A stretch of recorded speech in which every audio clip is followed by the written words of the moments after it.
Hello students, I am Dr. Vinod Kamble. In this video, we are going to discuss about second shareholders meeting, that is extraordinary general meeting. Now what is extraordinary general meeting?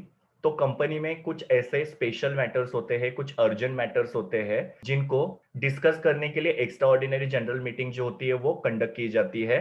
क्योंकि ये कुछ ऐसे matters होते हैं इनको हम लोग annual general meeting तक पोस्टपोन नहीं कर सकते हैं, उनके लिए फास्ट डिसीजन होना जरूरी होता है और इसके लिए ये मीटिंग जो होती है वो अर्जेंट बेसिस के ऊपर कन्वीन की जाती है या कंडक्ट की जाती है, तो इसके लिए इसको एक्स्ट्राऑर्डिनरी जनरल मीटिंग बुलाया जाता है। सो ये जो स्पेशल मैटर्स होते हैं वो एक्स्ट्राऑर्डिनरी जनरल मीटिंग के अंदर ट्रांजैक्ट किए जाते हैं या डिस्कस किए जाते हैं, तो इनको हम लोग स्पेशल बिजनेस बोलते हैं। सो यहाँ पे हम लोग कह सकते हैं कि एक्स्ट्राऑर्डिनरी जनरल मीटिंग जो होती है वो दो एनुअल जनरल मीटिंग के बीच में होती है।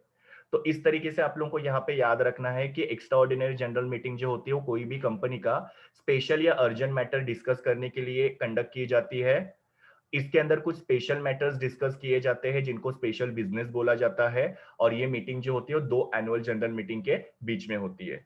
तो ये ऐसे कुछ मैटर्स होते हैं जो पहले एनुअल जनरल मीटिंग में हम लोग डिस्कस नहीं कर पाए, उसके बाद में वो मैटर जो अराइज हुए और नेक्स्ट एनुअल जनरल मीटिंग तक हम लोग वेट नहीं कर सकते। तो इस तरीके से ये एक्स्ट्राऑर्डिनरी जनरल मीटिंग जो है वो दो एनुअल जनरल मीटिंग के बीच में होती है। Now will see what is the purpose of extraordinary general meeting. तो जैसे मैंने आप लोगों को बताया था कि कुछ अर्जेंट मैटर्स होते हैं, कुछ ऐसे इश्यूज होते हैं जिसके ऊपर इमीडिएट डिसीजन लेना जरूरी होता है, तो उसके लिए एक्स्ट्राऑर्डिनरी जनरल मीटिंग बुलाई जाती है। तो ऐसे कौन से मैटर्स या ऐसे कौन से इश्यूज होते हैं, तो सबसे पहले है कि कंपनी का जो मेमोरेंडम ऑफ एसोसिएशन है उसमें कुछ ऑल्टरेशन करना है, मतलब क्या कुछ चेंज करना है।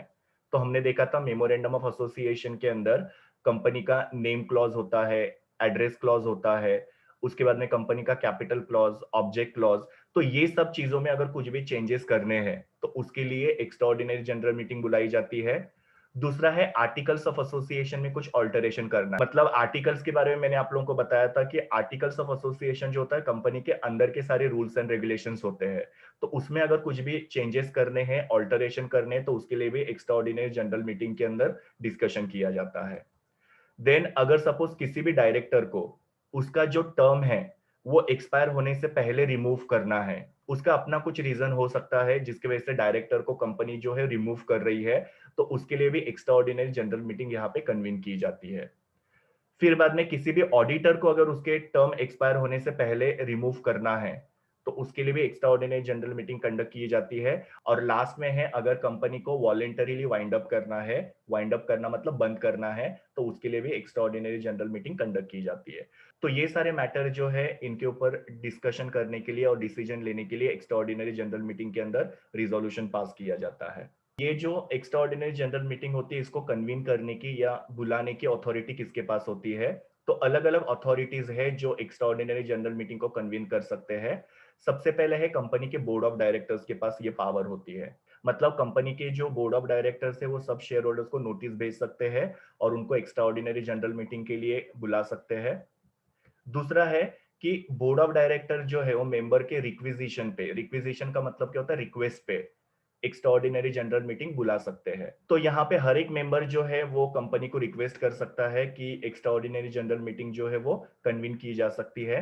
तो कौन से मेंबर यहाँ पे रिक्वेस्ट कर सकते हैं? तो अगर सपोज कंपनी का शेयर कैपिटल है, मतलब कंपनी ने शेयर्स इशू किए हैं, तो जिन मेंबर के पास 110 शेयर है, मतलब कंपनी का जितना भी टोटल शेयर कैपिटल है उसके 10% अगर शेयर जिन मेंबर के पास है, वो लोग यहाँ पे एक्स्ट्राऑर्डिनरी जनरल मीटिंग कन्वीन करने के लिए बोर्ड ऑफ डायरेक्टर्स को बोल सकते हैं। जैसे कि सपोज कंपनी ने 100 शेयर इशू किए हैं, तो यहाँ पे जो भी मेंबर्स जिनके पास 10 शेयर्स है वो इकट्ठा हो सकते हैं और वो लोग डायरेक्टर्स को बोल सकते हैं एक्स्ट्राऑर्डिनरी जनरल मीटिंग को कन्वीन करने के लिए। जैसे कि सपोज कोई मेंबर है जिसके पास 2 शेयर्स है, दूसरा मेंबर है उसके पास 4 शेयर्स है, तीसरा मेंबर है उसके पास 3 शेयर है और एक मेंबर है जिसके पास 1 शेयर है। तो ये सारे मेंबर जो है एक हो सकते हैं बिकॉज इनके शेयर का टोटल जो है वो कितना हो रहा है, 10% हो रहा है या 1/10 हो रहा है। तो ऐसे मेंबर्स मिलके डायरेक्टर्स को बोल सकते हैं कि एक्स्ट्राऑर्डिनरी जनरल मीटिंग जो है कन्वीन करो। और दूसरा कैसे, जहां पे कंपनी के पास शेयर कैपिटल नहीं है, मतलब कंपनी ने शेयर्स इशू नहीं किए हैं,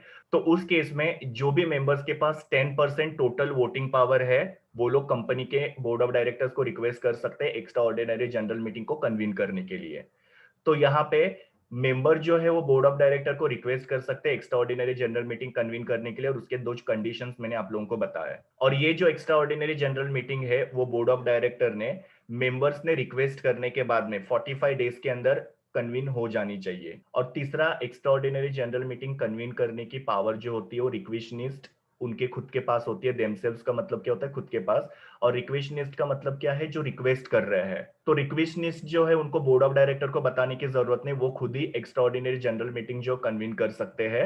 तो अगर बोर्ड ऑफ डायरेक्टर जो है वो एक्स्ट्रा ऑर्डिनरी जनरल मीटिंग नहीं कन्वीन कर रहे हैं तो रिक्वेशनिस्ट जो है वो खुद ही यहाँ पे एक्स्ट्रा ऑर्डिनरी जनरल मीटिंग को कन्वीन कर सकते हैं। और उस केस में एक्स्ट्रा ऑर्डिनरी जनरल मीटिंग जो होती है वो रिक्वेजिशन डिपॉजिट करने के बाद में, मतलब रिक्वेस्ट मिलने के बाद में 3 महीने के अंदर कन्वीन होनी चाहिए। और इस मीटिंग के अंदर जो भी खर्चा होगा वो सारा खर्चा जो होता है वो कंपनी को इनकर करना पड़ता है, या कंपनी को वो सारा खर्चा जो होता है बियर करना पड़ता है।